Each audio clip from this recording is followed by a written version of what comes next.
It's almost impossible to get torque here, but you've got to reach for it. That's the challenge.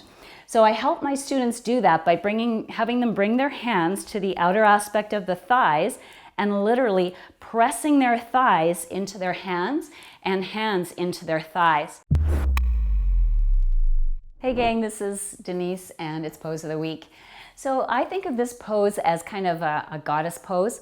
I'm sure there's another name which I will look up, but what it is a wide leg pose that I consider in my little brain a hip opener, because for me this is about range of control at the hip, not flexibility. I don't value flexibility personally. So I'm turning my feet out as much as I can. I actually get my students to sort of walk their heels under till they get to that point where they might tip over.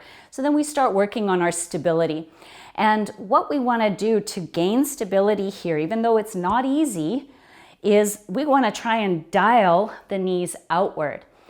Now, I would love for you to experiment with the comparison between energizing down here and dialing your knees outward, where we can actually get quite a lot of torque is what we're getting, which is important force in the body, to getting any torque here. It's almost impossible to get torque here, but you've got to reach for it. That's the challenge. So I help my students do that by having them bring their hands to the outer aspect of the thighs and literally pressing their thighs into their hands and hands into their thighs. So this is actually going to do more than just activate my legs. It's going to activate my upper back, which I want in this pose as well. So chest opens.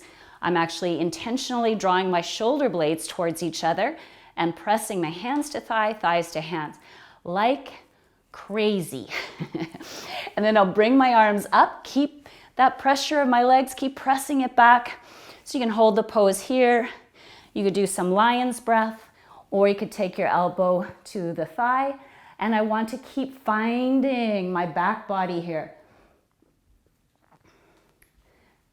And then we can come up to center and then take it to the other side. My students usually are groaning by this time. This is an enormous amount of work, but so worth it. If you can stay in the posture for a little bit longer, keep working on your stability. Now you're developing strength, fierce strength. And then when you're ready to come out of the pose, you can straighten the knees and bring your toes forward once again.